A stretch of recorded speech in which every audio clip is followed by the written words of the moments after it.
This is part 2 of Cory Barton's interview. Make sure you listened to part 1 from last month.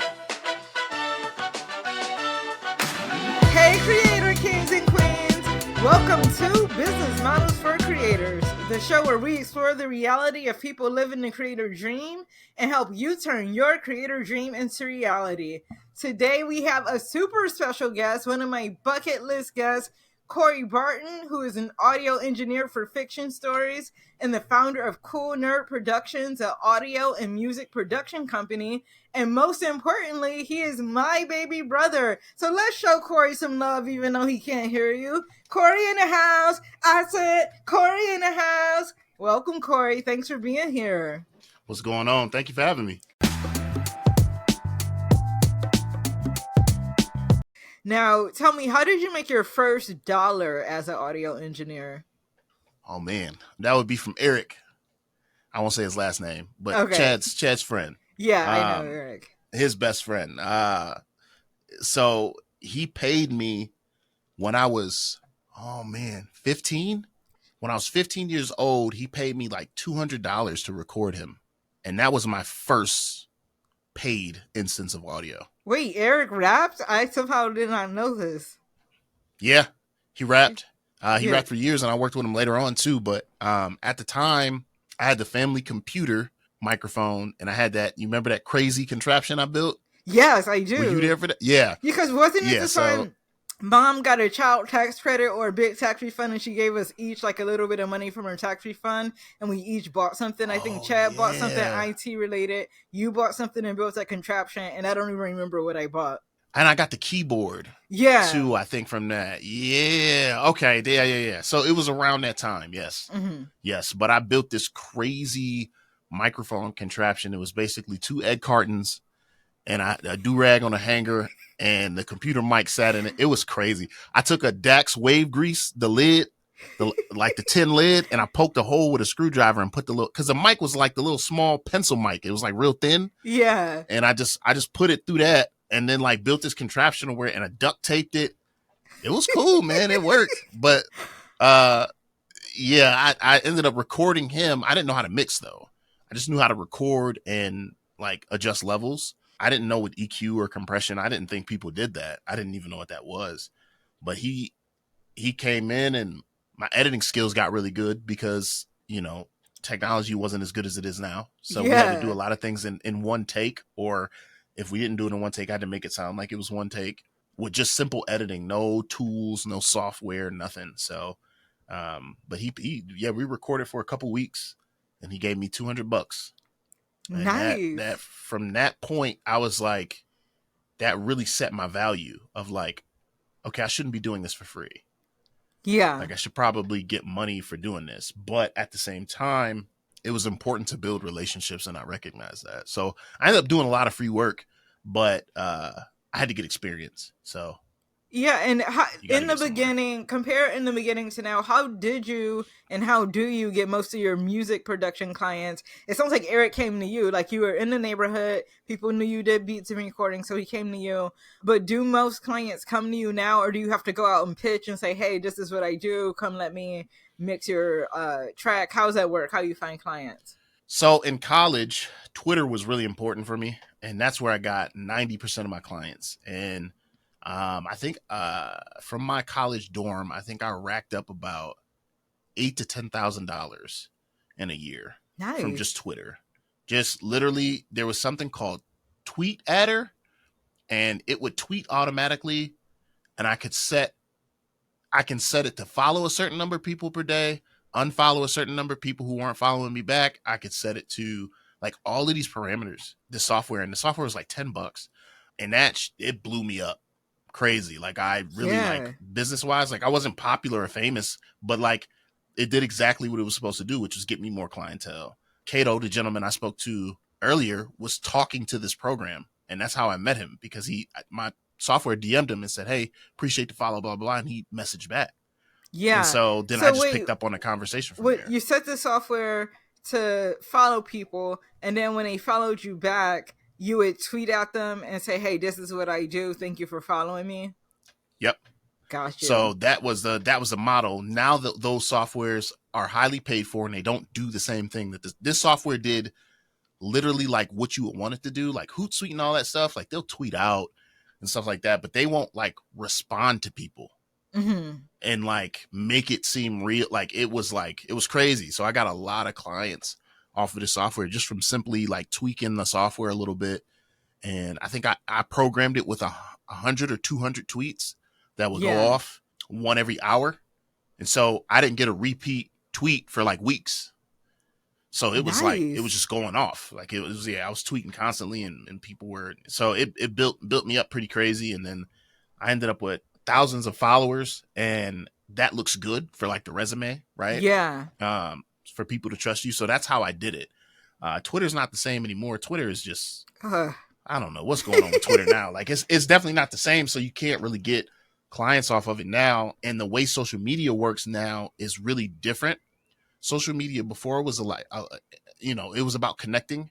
Now it's about entertain me. And so it's like, now you see producers, they make beats and they make like little cool videos where it looks like they're in the studio, which they really not in the studio. They're acting, you know what I mean? But they make it look like they're in the studio, and then people will be like, oh snap, this look fire. Let's work together. Like that's how it works now. You almost have to like attract attention. Yeah. You know what I mean? Like if you reach out to people now, people are a lot more weird than they were back in the day. Yeah. I don't know what it is, like, but you have to attract people to come to you now. So now I don't work with nearly as many people as I used to, but I actually prefer it that way. Ooh, why? I'd rather, that's interesting. When you do something you love, because this is not work to me. This is something I'm passionate about. This is something I love, so it doesn't feel like work. So when you take something like music, this beautiful art, and then you have these people who you don't want to work with, and music that you don't like listening to that you have to work with, it ruins it for you. And for a few years, like I had stopped making music. I didn't want to hear music. I didn't want to do anything musical because I was doing music so much all the time that I didn't even have the time or the energy to do my own stuff. And that's sad. That really takes away from like the love of it. And so I said, I got to find a way to do audio, but it has to be separate from music to where I can make music money, music from production and rap and hip hop on my own time and my own way. I want to be able to work with people because I want to work with them. You know what I mean? So I started turning people down. There was tough clients to be like, hey man, I got a song I want you to do. And this is the guy who would do 12 different versions. You know what I mean? I'd be like, no, but you can talk to my younger cousin. He's looking for clients. Yeah. Oh, but I want to work with you. I don't have the time. I just stop working with him. It's not worth the money. And is that why you took a day job too? So you could have the security to be able to turn people down with your production company? Exactly. Yep. Find something you can do during the day. They say take your day job and use that to fuel your dreams. You know, find a good day job. And that's what AV was for me. When I worked AV in the hotels, like I would spend all my time like just making and creating stuff because there's so much downtime. Yeah. But I was like, I'd rather be doing something like that's also I can be passionate about. So I was like, I love podcasts. And so I can still learn. I still mix and still do cool things. I love it. Like tomorrow's Monday and I'm not worried about it. Like I'm not like Sundays used to suck because it's like you got to go back to work. But that's like, yo, I get to go back to work because I'm working on this podcast. It's really dope. I'm on episode 10. I'm excited to see what happens because again, I don't know what happens. Oh yeah. So I get to listen to a story and see what happens. And then not only that, I get to put it together. Yeah. And good. Like, how did you get this job at Rome? Like, did you find them on LinkedIn? Was it Indeed? Did you know somebody? Like, how did you get this job? It was on Indeed. When you search for jobs, this is random advice I'm going to give. When you search for jobs, you shouldn't just do Indeed and LinkedIn. You should also look for companies and search their websites directly. That is a great way to just find jobs randomly. It works really, really well for me. Just search the companies and the industries, places you think you might want to work, and just see if they have any postings. But this job in particular, right, it was on Indeed. But I think instead of going through Indeed, I went to the website. So I do that a lot too. Like if it's like this person is hiring, I'll go to their website because they'll get that before they get the Indeed one. Yeah. You know what I mean? So I went to their direct website and I just applied. And it was this really cool, like interview, almost interview-esque application. They were like, what do you currently, it was basically this interview. They're like, what are you currently listening to? Like, what content are you consuming? And I just talked about Marvel and DC and how I wasn't really happy with what DC was doing in the movie. And then like when I came to the interview, we like talked about this stuff. Yeah. Oh, that was a nice fit for you. And it's interesting how you go straight to the website. And this is good advice because I always thought that you could not get a job straight off the website or Indeed or anything like that. What I do is if I see a job posting, I'll go to LinkedIn and find people who work at the company. I'll add as many people as possible from the company and I'll DM them like, hey, I'm thinking of working for your company. Can you tell me about the culture? Or hey, can you tell me how to succeed in this position? Now I have a personal connection, and I've been able to skip the resume cover letter by DMing people directly and being like, hey, maybe I Oh, can help wow. with your whatever content needs or whatever. So that's how I do it, is through LinkedIn people. That's awesome. Yeah, I can see where that could work, that personal connection. That's really what it's about. Cause when you do Indeed, I have no idea in what like queue you end up. You know what I mean? Like you could end Yeah. up anywhere in the queue. So I just like going direct. It's just another way to go direct because their HR representative is gonna get that email Yeah. in about the job. So they're gonna read those first before they head over to Indeed. And that's good And they did. advice. The whole process, even though this job happens to be on Indeed, but to think about what companies you want to work for and research those companies instead of like waiting for a job to pop up and being like just passively looking at these job postings, be like, okay, what do I want to do? Because I actually have a friend. I hope she doesn't mind me mentioning her name. I won't say her last name, but Tashelle. She like concocted like a role that didn't exist, like this role, and then she started researching like companies who needed that role or something like it, and she got her dream job because she like just thought up instead of looking outside for like this is what's needed. She's like, this is what I want to do. Now let's find somebody who needs it and then find companies that way. So yeah, start conceiving it and then searching for it instead of waiting passively to see what pops up. Yeah, that's a good way to do it too. I like that. Yeah, I like that exactly. because then you get the role you want. Exactly. So, knowing what you know now as an audio engineer, is there anything you would have done differently leading up to this point? Oddly enough, I think I went about it the wrong way. Even though I started with computer engineering first, I think that low key gave me like a basis in like computer and tech, which you need to do this job. I don't know if I don't know if I would have done it different. I think the way I did it, just speaking from personal experience, the way I did it was I actually went to school for it, which I would always suggest to somebody go to school for it. Like you can learn on the job doing audio engineering, but ain't nobody gonna hire you if you ain't got a degree because it's a very technical job. Like they want to make sure you can do it. So I went the computer route first, and that really helped me build like my knowledge in computers. I don't proudly say this, but when I was broke, I stole software, I pirated it.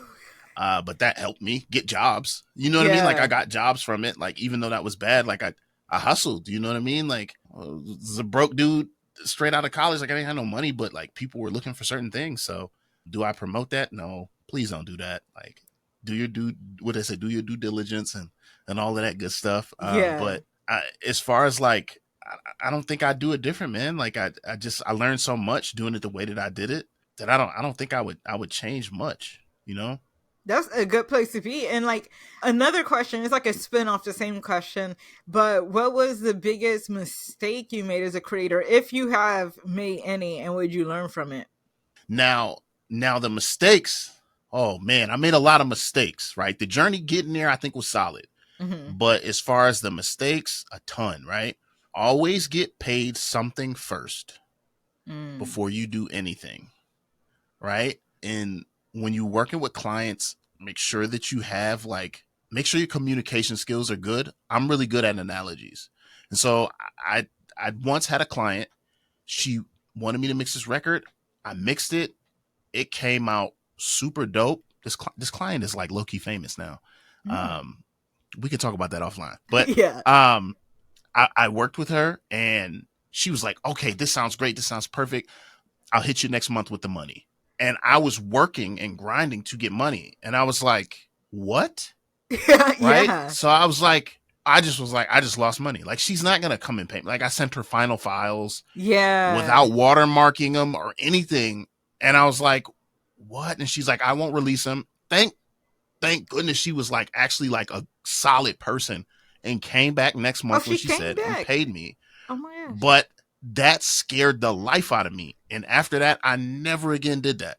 Right. So that was a mistake. Don't work if nobody's giving you money. And some people say, well, I haven't vetted you. I don't know if you can actually do the work. That's a part of the risk. When you go into McDonald's, this is where the analogy comes in, right? You go into McDonald's, you order your sandwich, you eat it. If you don't like it, you say you don't like it. And if they do good business, they'll give you the money back, right? That's how it Yeah. works. I do good business, right? And I have contracts and things like that in place. And I let people know, if you don't like it, I will give you your money back. And I always say that if you don't like it. But what I don't want to happen is for you to walk out of here with a free hamburger, right? Yeah. So pay me, right? And then we can, now if you're new, I understand it, right? You might be a little uneasy, but I don't know you. Okay, so pay me half. Yeah. You pay me half, but your file's going to be watermarked. And so if you do like it, if you don't like it, I'll give you your money back. I have no problem giving you your money back because I want you to go out and be able to have the money to work with the next person, right? Yeah. That's how I operate. Some people don't give you that money back, that deposit back, like because they actually worked. So you just part ways. But for me, it was like I had to learn to know my worth enough to say like, hey, it's gonna come out good. You know what I'm saying? You can check out the references on my website, right? That's where doing that free work came in handy, right? Building Yeah. my resume and being like, hey, this is what it's gonna sound like. You know what I mean? And then just off rip, I would just start talking to them on a technical level and on an artistic level to where they knew I knew what I was talking about, right? Like I Mm-hmm. can already tell your vocals were recorded this way and blah, blah, blah. I can get rid of the noise that I hear at this part. It sounds like you need some editing, some crossfading here. Oh, okay. Yeah, yeah. Okay, yeah. I definitely, right? So it's like I know what I'm talking about. If you want to work, we can work. I'm a no nonsense kind of guy. So I've learned to really like speak to people, speak their language. And that was the mistake I made, man. Before is just trying to be like a know-it-all. You know what I mean? Like people don't really care that you think that you know what you know, and people don't, you know what I mean? And then like don't do the work for free. So it's just like a bad combination of stuff. And I was just doing terrible business. Thankfully, nothing like really, really bad happened. I had some beats get stolen from me once, but Oh no. yeah, again, didn't accept the money first. It was a bigger client, big artist out of Cleveland. And the manager, who was somebody I went to high school with, I had known who this person was. So I was doing things I wouldn't normally do. Yeah. And I was like, I ended up walking away with those beats and never paid me. So Oh my gosh. And I can't believe somebody you knew was involved because, like, I think I would have been more relaxed too if it was somebody from our high school. Like, oh, yeah, cool. But I guess you can't be relaxed in any situation. business is business. That's another thing. It don't matter if you know him or not. Business is business. I remember Jillian has asked me for certain things that involve audio, like, oh, my little cousin, blah, blah, blah, blah, blah. And business is business. Like, they can pay me to do that. I'll Yeah. do it if they pay me. Yeah, we can do it. And then I'd be like, I got my contracts and everything like that. You know what I mean? Like, and it seems weird, but for me, it's not. It's just like, that's my business. So if you want to be involved in my business, you got to talk to business Cory. You're talking to, Cool Nerd Productions. That's who you're talking to. It's not me. Yeah. You know what I mean? And I have how did bills to you pay. get your contracts? Did you go to LegalZoom? Did you go to an actual lawyer? Did you find a template? Did you draft them? A little bit of template searching, but I also took a business class in college. And Mm-hmm. so I had the lovely experience of being able to like run some of my contracts by this professor and just talk. I used to talk to him every day after class. His name was Red, man. He was a cool ass white man, man. He had been in the industry for so long and he just knew everything to know about clauses. And I'm like, okay, so what if I'm doing this and this and this? And he'd be like, I think you should do this. Make sure you include these clauses. And I would be like, I don't know what that clause is. And he'd be like, it's in your textbook. And I was like, well, I'm not. I said, I'm gonna be honest with you, Red. Like, I'm reading what is that book called? Everything You Need to Know About the Music Yeah, Business. you recommend? I have that book. Yeah, I was reading that instead. And he was like, oh, that's a great read. He's like, yeah, you'll learn everything through that. He's like, so Mm-hmm. just go to, look at the chapters on this, and this. And I was like, okay, cool. So he was even working with me and I wasn't even using the textbook. Like I would read a little bit of it, but it wasn't great. Like it wasn't a good thing. He was like, that's a good read. He's like, that'll be.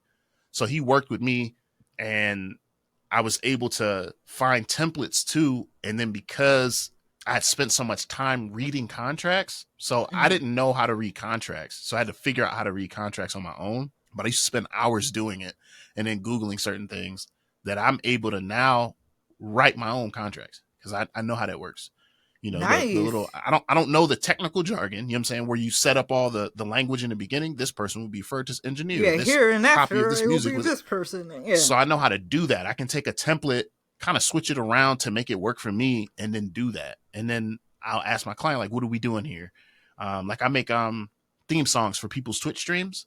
And Yeah. so I want them to be able to use it however they want to, even if they want to remix it. But a lot of people, a lot of contracts say you can't remix it because they want you to come to them. But it's like, these are my friends. I like Yeah. remix it if you want to. So I have to readjust the contract to say, like, if you want to rap over this, you can. If you want to do anything with this, you can, because it's yours. And so I have to rework the contract so it says that. Nice. And so it sounds like college has served you well. You probably have not, I don't know how deep you are into the entrepreneur world, the online entrepreneur world, but they actually bash college so you'll buy their course. They'll be like, college is a Mm-hmm. ripoff. You go hundreds of thousands of dollars into debt, which you do, because I do have a lot of Mm-hmm. college debt. But they're like, buy this online course. Like, college is out of date. Don't get a degree. But it sounds like your actual audio engineer and computer engineering training help you, plus this business class. So it sounds like college actually was worth the investment for you. You have to be smart about what colleges you pick and what are you going to college for, right? Mm-hmm. Some stuff you got to go to school for. I am not going to go to a dentist who just learned it from watching people do it. I'm just not. You know what I'm saying? Like, so when it comes to the medical field, it's a must. When it comes to technical and engineering, it's a must. You have to go. You have to learn the things that make the basis, the theory behind what it is you're doing.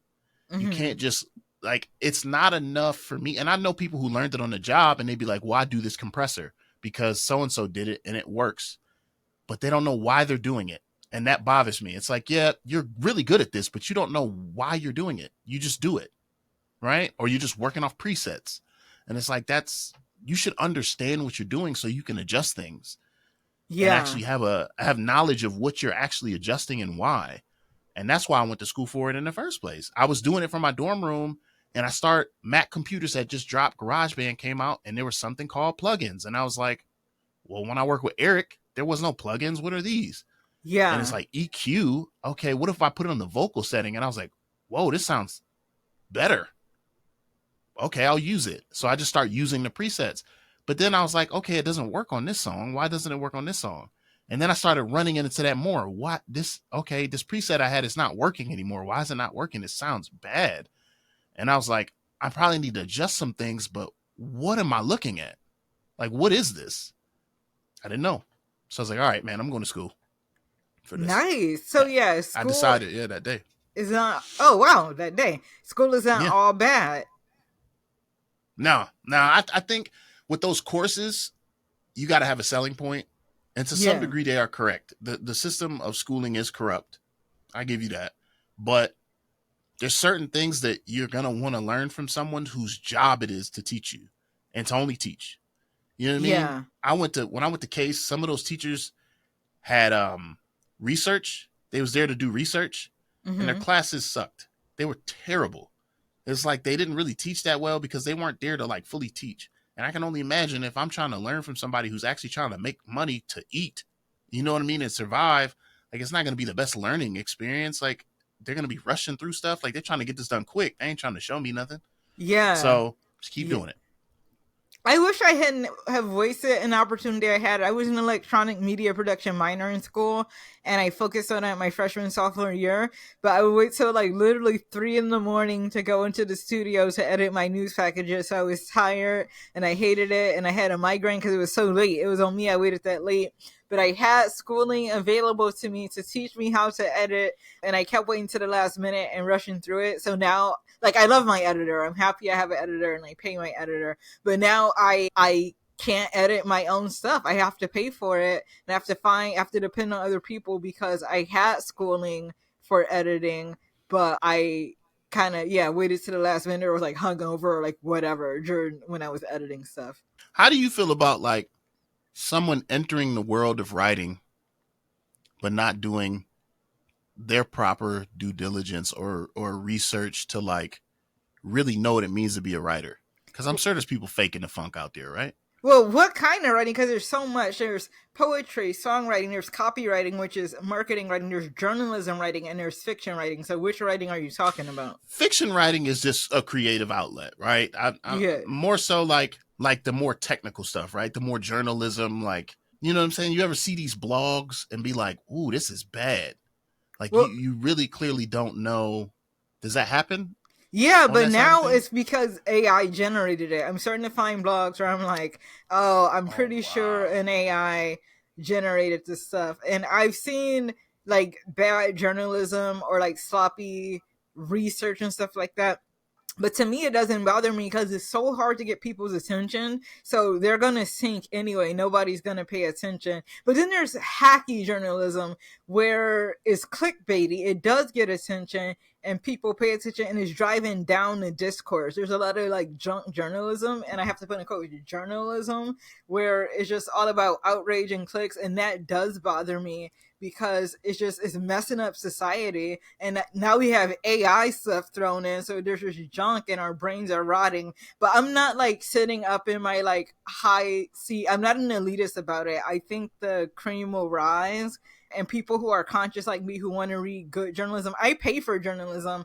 I pay my subscription to Medium. Those are just regular people like me and you writing, but I support those writers. I have a subscription to the New York Times. I have a subscription. This is video content to the Damage Report, but is journalism I believe in. So I pay for good independent journalism, and I think that's what we have to do. But there's a bunch of crap out there, but I just put my money where I want it to go. The exact same sentiment I think is in a lot of the other industries too. Like as much as we don't want to be elitist about it and hope that the good stuff will rise, what's happening more so now in music is that because no one is really taking the proper routes, it all sounds bad. And then if it Mm. all sounds bad, the standard is bad. So as it sits currently right now, music, the younger music, it sounds terrible. And they all want to sound like that now because they think that's how you're supposed to sound. But it's not, right? So like it's a problem now. It's like, ooh, like it's kind of ruining, maybe not ruining your work, but it's ruining the sound of the industry, which will change. It changes like every couple of years, Mm-hmm. but like as it sits, it ebbs and flows between garbage and like being really good. In the early 2000s, you was listening to like Britney Spears and like all of these mega pop stars, those records were mixed so crazy. Like they were spending hours mixing those records. They sounded amazing. Records Yeah. don't sound like that no more Oh, see, I because wouldn't people even are know. I don't mixing. even listen to what the kids do. I'm still listening to Britney and Justin. And I even go back. I'm still listening to Shy and Jodeci and Boys to Men. Like I'm way back in the day. Just take a listen. There's a sound out now that's like purposely distorted. They purposely distort it. You mean Distortion, like not auto good tune? distortion. No, like distortion, like when something's too loud and it starts Yeah. sounding crunchy. Oh They yeah. do it on purpose. It Why? sounds bad. I don't know why they do it. I think they like try to make it like as a style, but it sounds bad to me. And I'm like, Well, that's distortion's not good. Like some distortion's good, but like this, some of these records were sounding like, well, you know what bothers oh, me is that the lyrics aren't good anymore. So I literally I'm listening to it because as a lyricist, I like some lyrics with like a narrative, with some metaphors, with some imagery. But now they'll just like repeat the same line and it's senseless. Like I'll be in Ubers. That's how I hear music. I ride in the back of Ubers and people will be playing newer music, and I'm like cringing, like physically cringing at some of the music. So I do avoid the music of today. there's a song that plays in 2K, and I'm gonna Google it. Okay, the song is called Sleepy Hollow 2055.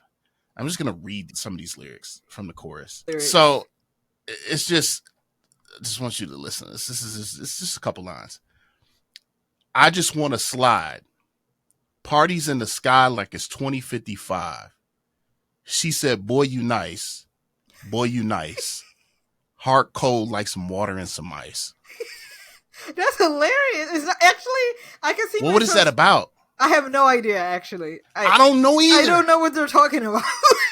But What's happening? it sounds like something badass and young, and it makes you want to be hip. Like I can break it down. Like I said, I just want to slide. When you slide on somebody, that's when you do a drive by, or you get the drop on them. You got the gun. You slide Oh on no! them. See, That's that's not how I took it. I took it. I just See, wanted to slide into your DMs or slide between your legs. I thought it was sexual myself. parties in the sky like it's 2055.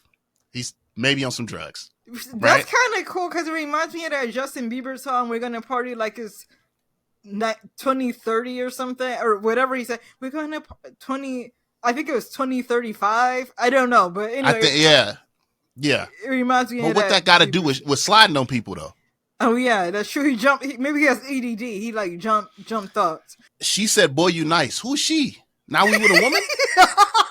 What woman? That's just like when you're in France and you're in Germany with the audio stuff.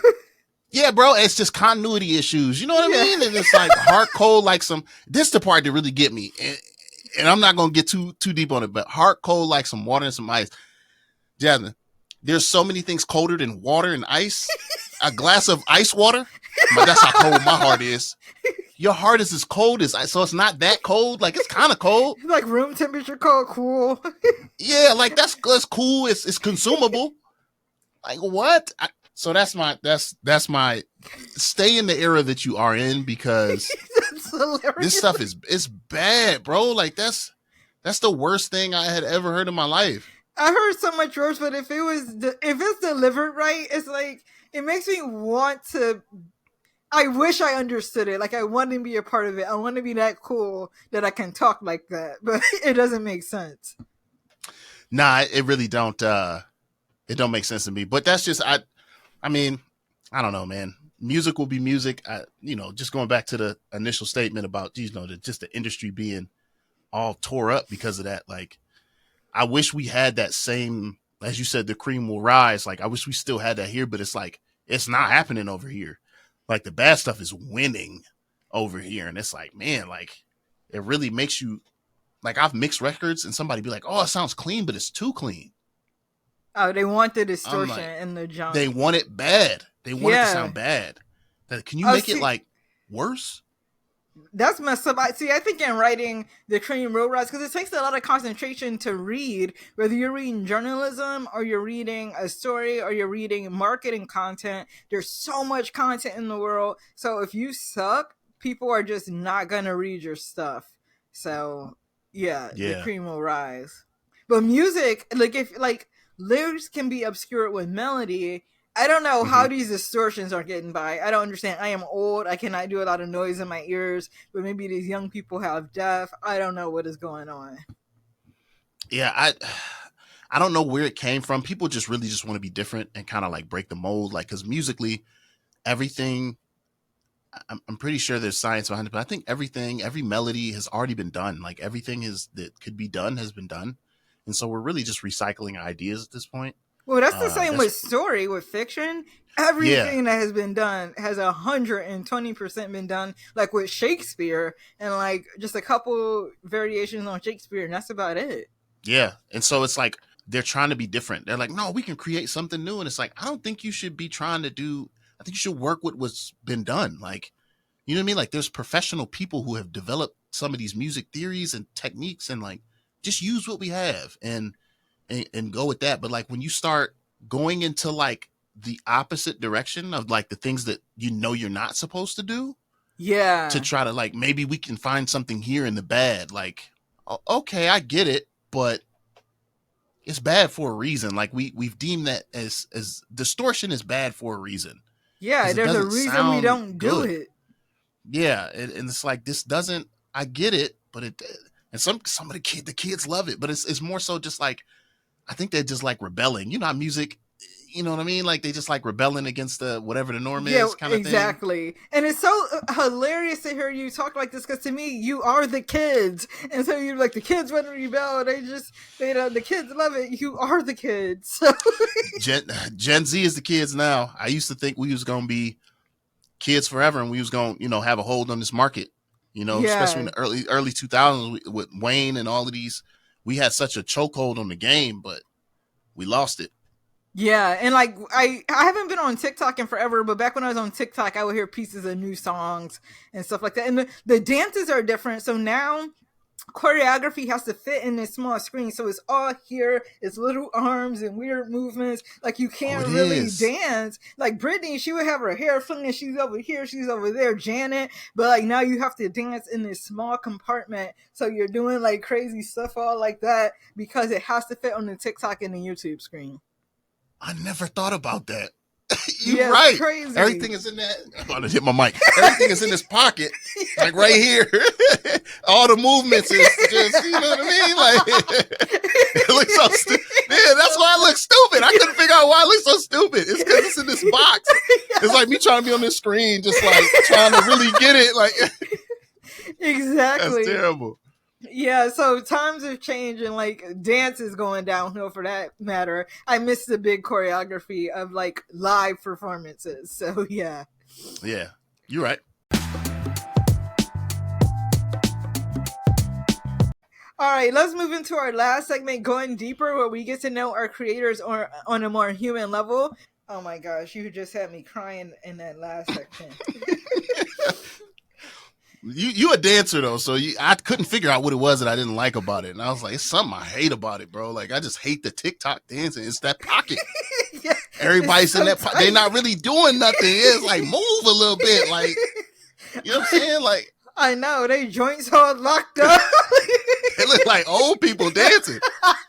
It's like, what are y'all doing? Right. Oh my gosh, we gotta stop me laughing. Chad knows better. That's our brother. When I laugh, I sweat, and I sweat real bit. Fault. I'm starting to sweat, so I got my fan going. We can't have me sweating like on video. Okay. All right. Serious. Put the tie on. Put the suit and tie on. All right. Okay, so in your journey as an audio engineer, you've worked with a variety of different creators, musicians, voiceover artists. Tell me about the most interesting person you met and why were they the most interesting?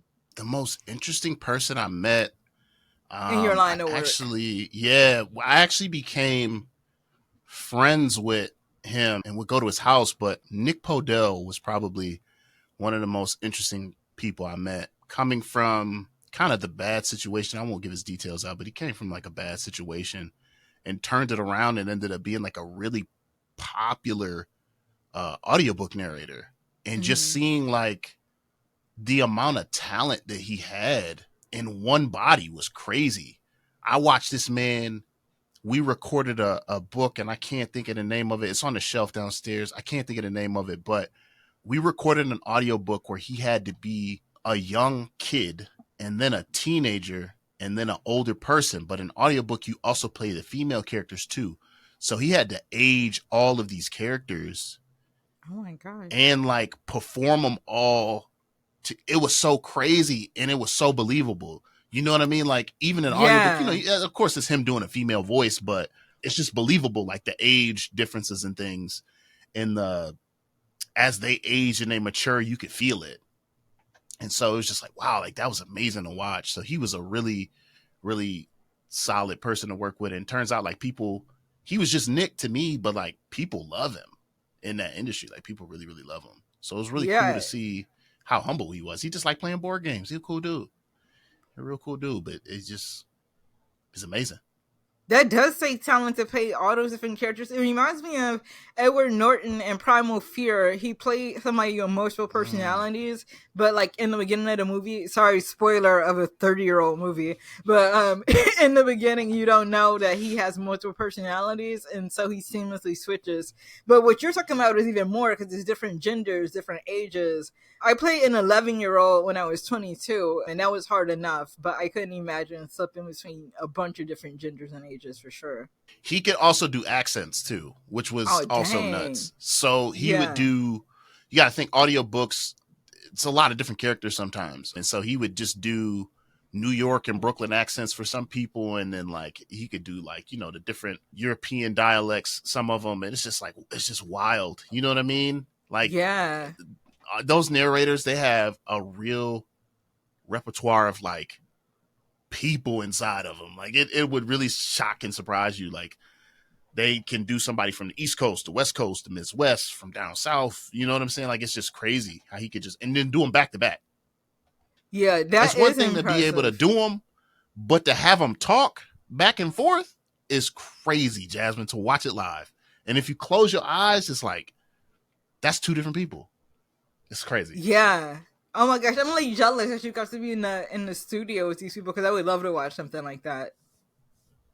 They really the studio is really cool because you get to see some of the funniest things and behind it, like the behind the scenes stuff. You don't just get to see like how amazing their performance, but it humanizes them. You get to see like how real they are. Like when we did Gabourey Sidibe on If the Witches Go Missing, a podcast at Realm, hearing her backstories in between takes was crazy.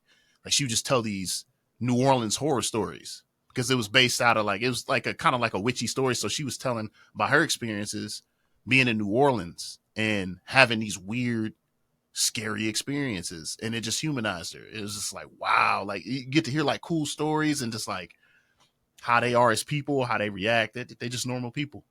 Yeah, for sure. And now I'm curious though, and you don't have to name names in this section, and in fact, you probably shouldn't, but with artists, there's a lot of big personality. Have you met any divas, male or female divas, and what was that like?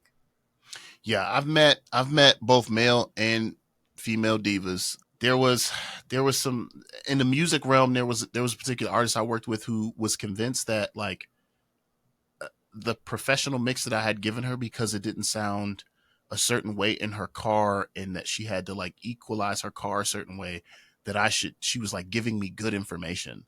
Like I had to equalize it this way in my car, so you should do this. And I was like, what? Like, are you checking this mix other places? Because we just had this whole conversation about how the industry sometimes is like bad. Like the state of Yeah, mixing can be bad. And I'm like, what songs do you listen to? I don't even know what you're listening to in your car, let alone it's your car. You know what I mean? Like, I don't yeah, care. Like, it has to sound good in the car. I was like, does it sound good in the car? She's like, yeah, but I want it to sound like this. What? Like, so I yeah, ended up giving her money back because, like, what? Like, I don't know what you're talking about. You know what I mean? Like, I only know audio from the way it should sound. Like I have my own style. You know what I mean? Like I could yeah, turn things up, but I think it's gonna sound bad. And that's another thing that happens a lot. Like you end up fighting with people like I want it to sound like this. It's like, but I don't mix like that and I don't want my name on that if that's gonna sound like that. yeah, So that's where the divaness comes in the audio world to where you gotta kind of meet the client in the middle sometimes, or just because you're trying to convince somebody like, hey, this doesn't sound good, and I send it to people like normal people sometimes. I'll just be like, what are your thoughts on this? And they're like, oh, this sounds bad. And I was like, okay. And I'll come back to clients and politely say, like, hey, I checked this mix against this like a crowd of people. They don't like it. Like just to give them an idea, like, hey, just so you know, like yeah. I've tested this against a crowd and they don't like it. And sometimes that works. You can't do that with everybody, but sometimes that works. But it just man, just whew, it gets bad. Yeah, I guess the answer is just refunds. I'm about to refer to my questions again. Yeah, refunds a lot for sure. Yeah. Is there an artist, musical or voiceover artist, that you haven't worked with yet that you would like to work with? Who are they and why? Music wise, I've worked with some pretty cool people. Would I want to work with anyone bigger? Sure. I would love to work with like some of the more hip hoppy guys, like Corday would be cool to work with. But then part of me knows like that they sound so good the way that they are. I don't want to mess it up. You know what I mean? Like, or I don't Mm. want to change it. So like I'm torn on the music side because I like the way they sound. Hmm. And whoever is engineering them now, sometimes I use them as reference for my own work. And so, as much as I would love to work with them, it would be more of a capacity of seeing them work than it would be to like take over their work. But Corday would be a good one. Joyner Lucas.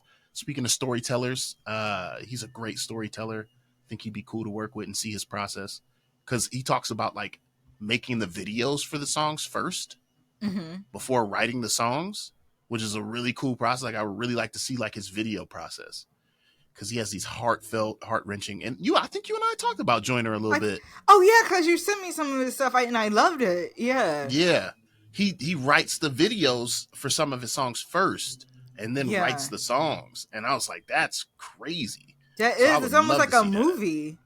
Yeah, I would love to see that just in person. So like those would probably be. I think Joyner would definitely be top on my list of people to like to just see. Yeah, Um, and then from a audio book or podcast realm, any actor. There's so many actors. Who's the guy? Anthony. Anthony Mackie, who plays, what is it, Black Captain America, they was calling him, but he's the new Captain America. I would love to play or just hear him in like a voice acting world, because I think he'd be just fun to work with. Like, he just hear some of his behind the scenes stuff, and he seems like a cool dude to work with. Anthony Mackie would be cool. Nice. I hope you get your bucket list. If you get to work with Joyner Lucas, please take me or somehow, even though we live very far apart. But I would like to be a part of that, even though I'm not trying to get on a plane. I don't know. We got to zoom me in, beam me in with the webcam. For sure. I got you. Let's see. What are the pros and cons of working in the podcast industry versus working in the music industry? Pros and cons. So in the podcast world, there's more work. And there's more consistent work, and it's better paying work. So you get consistent, because if you get on board with someone's podcast, they're going to have more than 1 or 2 episodes, right? Like, even you say you got your own person now, like, they're in it for like a while, you know, and unless they either can no longer do it or the show ends, but it's usually long, steady work. This was good about podcasts, and audiobooks is the same way. It's a nice large chunk of work. You get like a 10-hour book, and it's a huge check. You know what I mean? It's just, it's solid work. So that's the reason why that became my day job, is because there's more benefits in it than, you know, music, where you gotta hunt down work. Music, you have to hunt it down, find it, convince the people that you're the best person for the job a lot of the time, because you know, music is subjective. We just talked about what we liked about music, and somebody might not agree at all with what we said, and that's totally fine, because there's no rules to music. So that's another thing. There's no rules in music. And podcasting, I have standards that I have to meet. There's no rules in how it sounds per se, but there's certain specs that I have to hit. Music has specs too, but people sometimes ignore the specs more, which is kind of weird. Like, they still ignore the specs from time. It's odd. So music in general, audio in general, is kind of in a weird space technically, but I just feel like it's a little bit more straightforward over on the side of podcasting and audiobooks. Like, here's the specs we'd like to hit. Here's what most people do. Where music, it's like the wild, wild west. Where music is better, though, and you could probably agree with this, music is super creative. It's so much fun. Like, there's nothing like creating a record or making a song. Like, it is so fun. It's like addicting to a certain degree. Like, you know, I'm making beats right now. I was in a process of making a beat. I started a beat, and then all of a sudden I played an instrument that didn't go with the beat that I was working on. So then I opened up another session, put that instrument down, and started a whole nother beat. Yeah. Completely forgot that I was making another beat, and then was like, oh, I got to go back to the other one. So it's just like this wonderful world. It's like ideas just be, you know what I mean? You can just throw out ideas and just throw things against the wall. If it work, it work. If it don't, it don't. Just delete it. And it's great. It's fun. It's fun. That's like the comparison of copywriting. Copywriting is marketing writing, is writing ads, is writing sales emails, and it's steadier work, it's higher pay work, there's specifications, there's formulas. Whereas writing a song, I remember co-writing a song with my best friend. We're just throwing out lines, throwing out rhymes, throwing out ideas. She's the melody girl. We doing the hook, and like, yeah, it's addictive and it's so fun. But the copywriting is steadier. It's more straightforward. You can not be feeling well or be tired and still write copy because there are formulas. But like, to write a song, for me at least, or a poem, you got to kind of be in your flow and be feeling it. But yeah, it's very similar. Even though it's two different worlds, it's a similar comparison. It's that part though. The part of having to be in the mood that makes it scary, because it's like mental health is a real thing, right? Like, what if I'm not feeling it for like a month? Yeah. Am I just going to be broke for a month? Like, you know what I mean? So there's that fear of like, I would love to do this every single day, but part of me is like, I could do, you know, you could do the copywriting with one eye closed and one hand tied behind your back. Like, you know what I mean? It's one of those things you could just do. So that's what podcasting and audiobook is to me, to a certain degree, unless I was doing the sound design, which we talked about, but that's not what I do.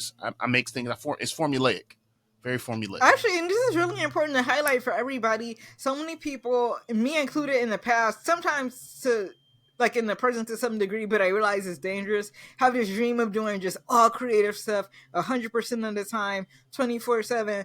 But with those ebbs and flows of creativity, and I'm certain I have way more dry periods than you, like you're like, what are you gonna do? Are you gonna be broke? Are you just gonna be without work?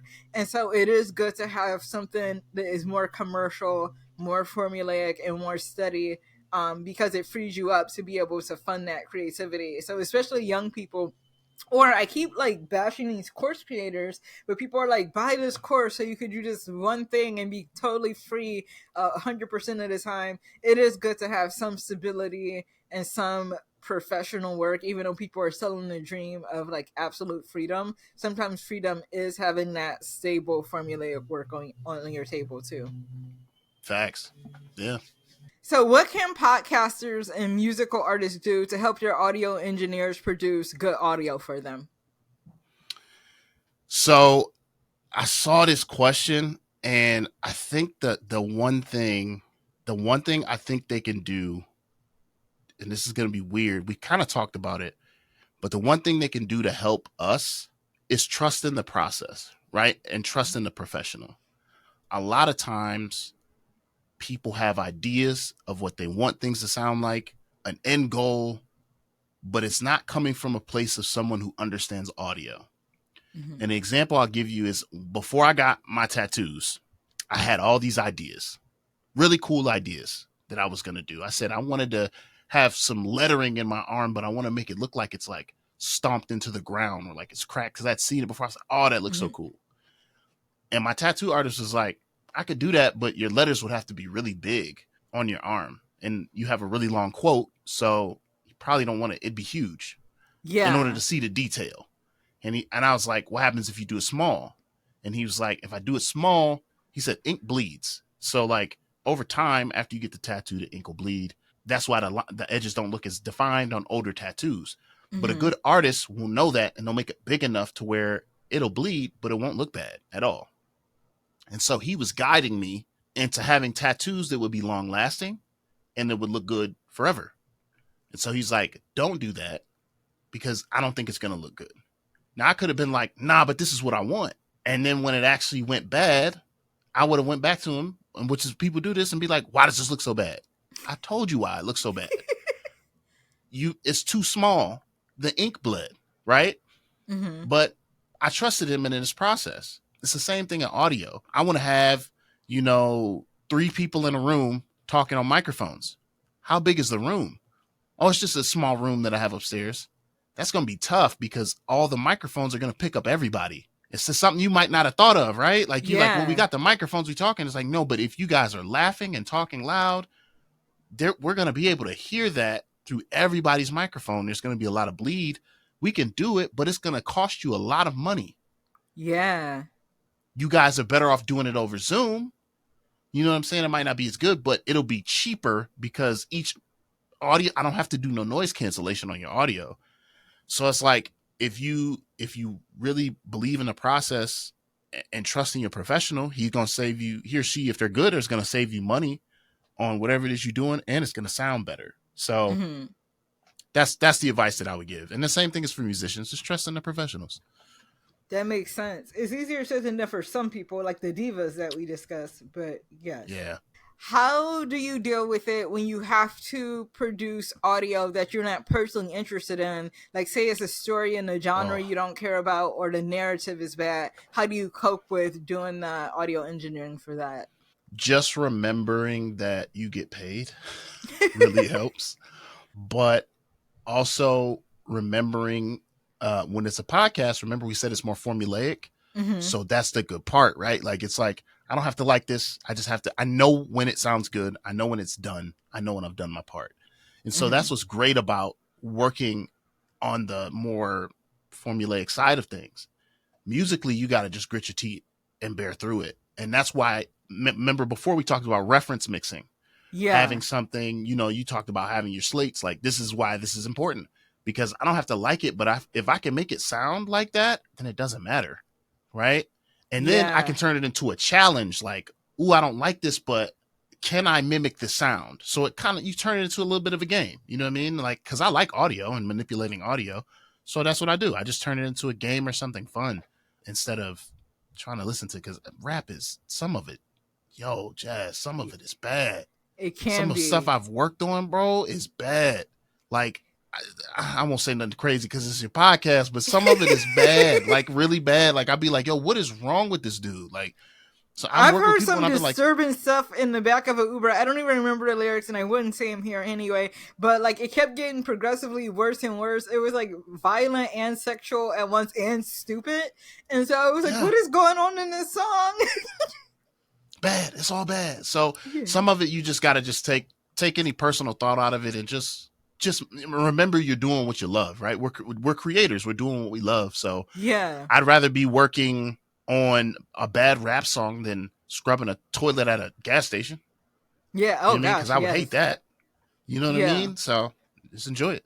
And okay, so the flip side is, how do you stay efficient and get your work done and move it along when you are audio engineering a narrative you're really into, like the story is bringing you in, you just want to hang on every word, you want to get into the story, but you have a deadline, you have work to do, and you have to move it along. How do you keep that moving? So in the podcasting world, what's funny is the story doesn't continue if you don't edit it. So if I really want to listen to it, I got to keep editing it. Like if I'm like, Yeah. oh snap, what happens next? Because it's in pieces. You know what I mean? Like they're doing Yeah. takes, they're messing up. So I'm like, no, don't mess up. Okay, wait. I gotta find a good take. Find a good take. Like it'll help you actually speed up if you're into the story and Yeah. actually grooving with it because you'll want to finish it and hear it. So it's not a problem in the podcasting world. When you're in the music world, I think it's when it's the hardest because you in the studio just jamming. And there's been times where I've had to just stop, just get up and get it out. You know what I mean? Like Yeah. that's gonna be solid. Like this gonna be good. Like so, especially when I'm making beats, like if I'm making beats that I'm making stuff that I like, you know what I mean? So it's Yeah. like sometimes I'm in there and I come up with something cold and I just like, I'm like, yo, Jelly, hey, come listen to this. Come listen to this. Like it's a part of the process, you know what I mean? Like it actually helps to move it along and to get more ideas, like to be into it. Because if I was making a beat and I was like, that sounds okay. Like, you know what I mean? Like Yeah. that wouldn't be good. So you kind of have to feed into it and use the energy as momentum to keep going forward in both realms.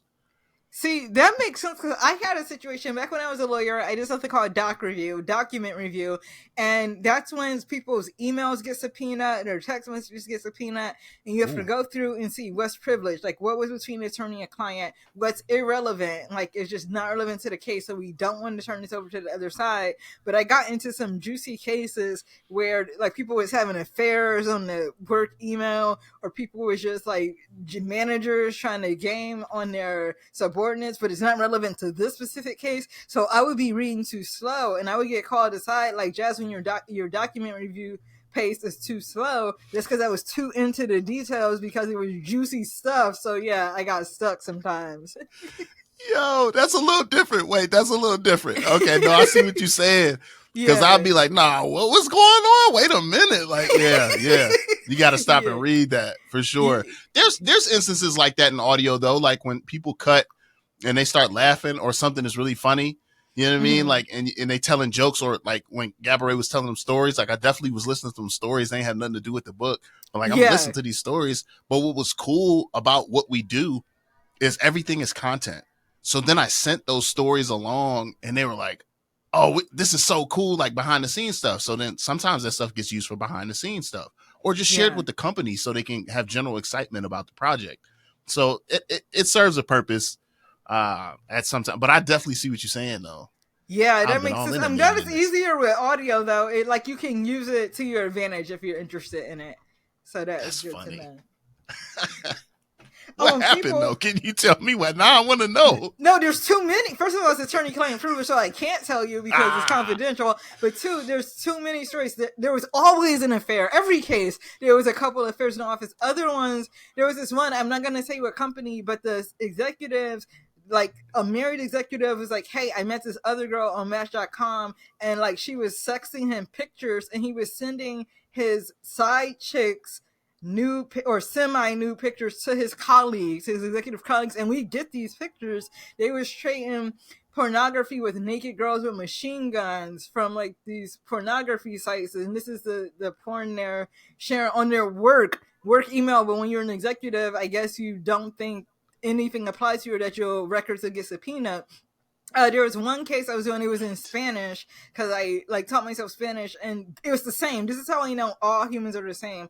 The cases I just said were American cases, but then there was a Spanish case and from South America, and they were sharing porn and they were having affairs. And like I don't know Spanish slang as well, so some of the like dirty talk I had to get like a coworker, be like, "Oh, what are they saying here?" But yeah, it doesn't matter. American, Midwest, West Coast, East Coast, South American, all the affairs happen. The inappropriate pictures and porn happens. If you subpoena any big companies records, you will find stuff. Okay, good to know. Yeah, That's crazy. most of that job was born though, so this happened, you know, every now and again, but that was the highlights of it. And we'd all come gather on the computer, be like, come look at this. Share about a time when you took a leap of faith and said yes to an opportunity even though you felt like you weren't ready yet or didn't know what you were doing. So when I met Kato, I was in college. I was in my junior year of college. I had that Twitter program running. I met him. What I didn't mention was he first came to me for beats. Mm-hmm. And there was a beat on my page he absolutely loved. He said, "Can I have it?" I said, "Yeah, man, you could have it." So I sold him the beat. And I was mostly making a lot of money from beats because I didn't really know how to engineer that well. Mm-hmm. But his music sounded really good. And he had people around him because he was like, he works now as like a show promoter and or manager. So he was like also like connected with other people, bigger names. I can't say like big, like A tier level artists, but maybe like C tier level artists where you're like, oh snaps, like he did a show and opened for this person or did that. So yeah. I wanted to be able to work with him in hopes that like, even if he collabed with some of these guys, that I could touch those records. You know what I mean? And just mix those records, even if it wasn't directly for him, like have some indirect contact. And now I can say I mixed so-and-so's records because it's not a lie. You know what I mean? I did mix a record for that person. They were just a feature. And so I really, really wanted to work with him from an engineering standpoint. So I strategically said to him, I said, "Hey, I need to practice," which wasn't false necessarily, but I said, "I need to practice mixing and I don't have any songs to mix and I don't like the records they're sending me. Can you send me one of your songs just to practice mix?" And he was like, "Yeah, but I definitely want to hear it and be able to critique you on it." I said, "Yeah, sure, man. I would love that." I ended up mixing this record and he was like, "Yo, this is solid." Nice. And so I was like, "Well, I can mix your records for you." He said, "Well, what's your prices?" So he starts mixing. He had his like manager or somebody mixing his records before. I start mixing his records, and people who maybe didn't like his songs, he said, would be like, "Yo, I don't like this, but this is mixed really well."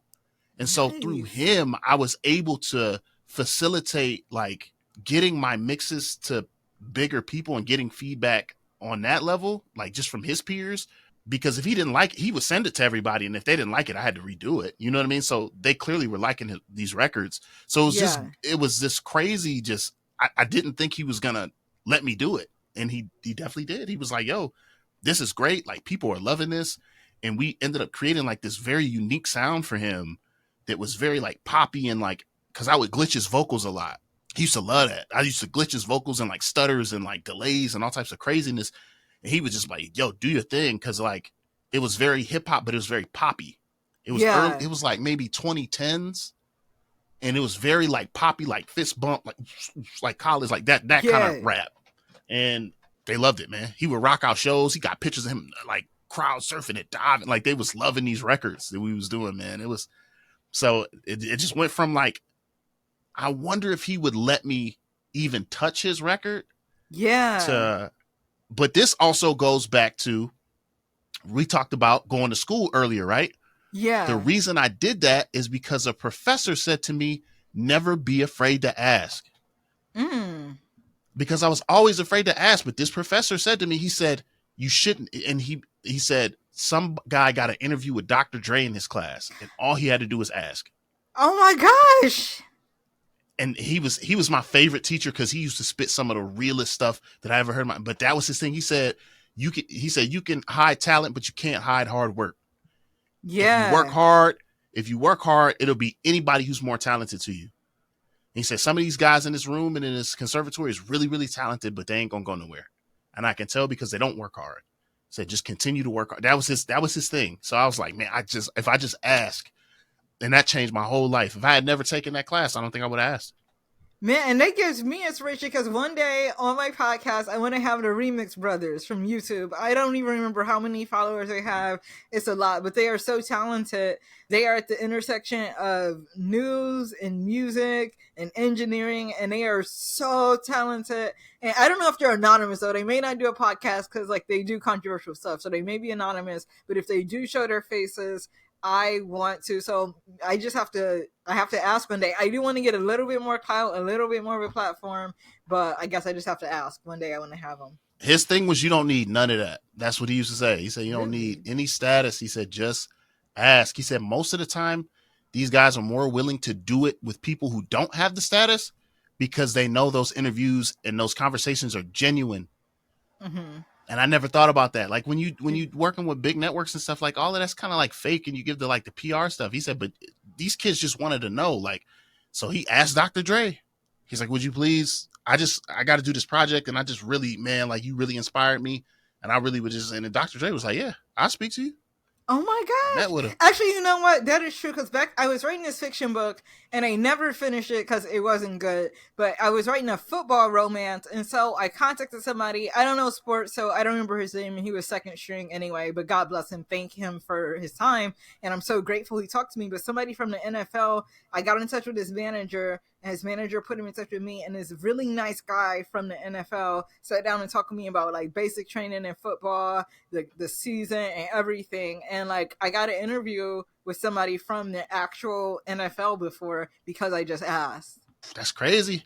It's living proof. You live in proof. You just gotta ask. That's it. Exactly. Okay, if you could master any skill or craft, what would it be? Does it have to be related to audio? Nope, it could be any skill or craft. It could be pogo sticking, whatever. Okay. Yeah. I think for me, because audio is such a wide world of different things, there's always stuff you can learn. So I'm always constantly learning there. But in terms of any skill, I always wanted to be better with social media. Like, I feel like there's something I'm missing with it. And like when you do the research, it's always oversimplified. Like, I don't think it's that simple. Like, if you just post every day, people will come. Like, I don't think it's that. Like, there's things that I notice about videos that do well just from a filming standpoint, like certain like framing, and then being a male content creator, it's harder to get views, in my opinion, than a female content creator, especially the ones this pretty, you know what I'm saying? Like a pretty content creator, like people click those like crazy, even because I've seen people who don't do good content at all. And they, like, this girl does this karate. She does these karate moves, and they terrible. Jasmine, they the worst karate moves. Somebody gonna beat her ass if they catch her out in the streets. But it's bad. It looked just like that too. It's really bad. But she has a lot of fans, and I follow her just to see why. Like, you know what I'm saying? Yeah. So I would love to know, like, what am I missing? Because I'm missing something, And I look at, there's a streamer. Her name is Lulu Lovely. She went to school for marketing. And now she's like one of the largest female streamers. And I don't think those things are unrelated. Yeah. She knows some things, you know what I'm saying? To get her to, and when people ask her, she says, oh, just post every day. And I'm like, it's not that simple. I know it's not that simple. It can't be. Yeah. Like, cause I can post every single day, but what am I posting? And I know the general rules, but like, I don't know. It's changing too now with TikTok. So it keeps changing. Yeah. Social media. It would be social media for sure. Yeah, I want to, like, I'm okay at it. I'm better at it when I do it for other people and not for myself. But that's a good skill to have. That's timeless. And social media always changes. So to always be up to date and to always have that skill, that's a good one. Yeah, I think that one's fly. I mean, other than like knowing people, like being able to read people and stuff like that, I think that would be important for today. Yeah. And then what is a personality trait or habit you would like to develop? If anything, I guess it would be a better morning routine. Maybe though, maybe not. But I only say that because like I don't really have a routine. Like I just eat some food and get straight to work. Like I've always been that. I'm an INTJ, so I'm straight to the work. Like I'm not doing any like thing for my mental in the morning. I'm not really getting ready, like preparing my body in any sort of way. I just go get my coffee and then come sit down. You know what I mean? Yeah. But I don't know if that's because I just really enjoy what I do. So I'm just like eager to get up here. Maybe that's a part of it. But my like wake up routine and my going to sleep routine really consists of me being in here. Like, you know what I mean? And it probably shouldn't be that way. Yeah, or maybe because this has been a constant and recurring debate on my podcast about morning routines. Most people who have, okay, so I come up in the entrepreneurial world and it's all about the morning routine. People have so booked and courses on the morning routine, but almost everybody I interviewed on this podcast has been anti morning routine and they just get to it. They just grab their laptop and they get to work. But then I had a guest who had a spectacular morning routine that I envy, and I stole pieces from it and I use it. But yeah, it's a constant debate. Like, do you need a morning routine to succeed or Mm, not? And if you're succeeding without it, then I wouldn't say like you need a morning routine. right. Yeah. I just know, like, just generally speaking, routine is like, they say routine is healthy. You know what I mean? I'm routine about a lot of things, but just not that. You know what I mean? Like, I've added things to my morning routine, like daily weight check-ins and things like that. Like, I take my blood pressure about once or twice a month and stuff like that. Just like, those are just good, healthy things to do health wise. I take my vitamins, you know what I Yeah. mean? But I don't do anything. I don't do nothing cool. Like, I don't swirl tea and look out the window, and like, I don't do none of that, man. I just go to work. You know what I Yeah. mean? And that's a blessing. So many people would love to love their job so much that they just pop out of bed like, woohoo, it's time to go. And then they just get to it. Yeah. See, for me though, for me, it's not always love. Sometimes I pop straight out of bed and get straight to work out of anxiety. Like I have a deadline, and I don't know if the writing is always gonna come. Even the formulaic writing, I don't know how it's gonna be. So I would like pop out of bed and get straight to work. So I'm like, I gotta write this, and like I'm freshest in the morning. So sometimes it comes from that. Yeah. Okay, and who would you like to see me interview next on Business Models for Creators? If you could It's got to choose a be guest. Bose. It's got to be Bose. You know that. Oh It's yeah, got to be you both. and Bose. I haven't Mm. seen her. I haven't watched her in a long time. I need to go back and watch more of both. But I love her personality and her energy for sure. She is still doing just the same old goofy stuff in videos and talking about narcissists. I mean, it's great. I just think you guys will have some of the most amazing you would be sweating laughing because She she is is just funny. funny, man. She's funny. So I think Bose would be solid. I do think you would do well too with some of the earlier some of your music faves. I would love to see you like randomly, but I'd love to see you like interview Corn or something just because you used to love them Oh so much. yeah, That would be so Rammstein, cool. Corn, yeah, Yeah. Biscuit, yeah, my old metal people. I think that would be cool because you're not their typical audience. Like when they think of their audience, you're not who they think of. And so like I Yeah, think it'd be cool for you to talk about your experience, especially growing up as a black female and being into really heavy stuff. Like yeah. that would be cool. Oh, that would be cool. And Jonathan Davis, he has an interesting story. It's very dark, and his music comes from like actual trauma, actual darkness. I don't know how deep we want to get into that on the podcast, but yeah, Jonathan Davis from Korn would be interesting. Rammstein, Hmm. there's a language barrier. They're fluent in German. They know some English. I only knew like a little taste of German and barely. But yeah, some people would be shocked that I was into this Korn and Rammstein. And I wrote this story. Oh my gosh, I wrote this fan fiction story about corn in my 10th grade honors English class. And it was about me and my friends, Julie Sinchek. I don't know if you knew her. And Yep. Candace, she was in my story. But me and my friends met corn in this fan fiction story, and I got an A, and I still have that story. But yeah, it would be so cool to interview corn and talk about my ridiculous fan fiction story of meeting them when I never actually met them. Crazy. You know why I think that's cool too? Because a lot of the people who do like a lot of these artists who do like some of the heavier stuff, they're into things that you wouldn't think they were into. Like the drummer from my band in college, Matt, who you know, uh, Yeah. he's really into a lot of things which is why we friends. Like we're into a lot of things, but he listens to really heavy stuff and makes really heavy music, but is into a lot of other things. And it was just really interesting to see, like, and you're not who I thought you was gonna be. Like Haley Williams from what is that band that she's in? What is the I don't name? know. Oh, they're gonna kill me. They're screaming in the comments right now. I got it. Paramore. There we go. Paramore. Oh, I have heard of Paramore. Yeah, she's from Paramore. There's a lot of interviews, or one particular interview that came out where she was on this like Paramore fan or Haley Williams fan fiction podcast, and she actually interviewed Haley Williams and found out that she was really into R&B and loved like a lot of the new R&B acts, and like Nice. she be doing R&B covers, and I was like, I didn't know that. Like, but she sings with like a ton of soul. But when she sings for Paramore, you know, she's like screaming and like it's very rock, it's very heavy.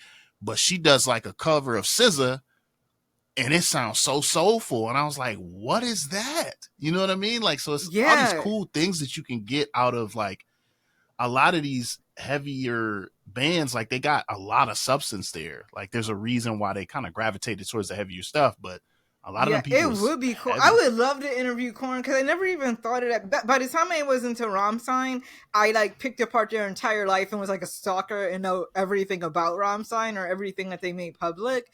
But like Korn, I was like very much just into the music. I do know some of the backstory because it's in the lyrics, but there's so much I don't know about them. So, and they're older now and like seasoned and more settled down. So I would love to interview Korn and Bose. So Korn or Bose, if somehow you see this, holla at me. I want you on my show. For sure. Please, that'd be so good. Yeah, and you give the best suggestions. I always ask that question at the end of my show, and no disrespect to anybody else's suggestions, but yours are my favorite ones. Yours are people I actually think I do want to interview. Well, to be fair, we grew up together. So, you know yeah, what I mean? Like, yeah, that's true. I'm going to know a little bit, you know what I mean, about some things. So that's true. Well, yeah, and with that, thank you for coming on the show. It's been my dream to collaborate with you, and we grew up together, but we never got to work. Well, we did work on some rap songs as children together, and I still know some of those lyrics. I'm not going to embarrass you. I'm not going to bring up your most... Jasmine, don't you do it. Okay, you hear me? I'm sweating.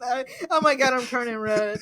I'm not going to bring up your childhood rap lyrics. We'll just leave it there. But I love you and thank you for coming on my show.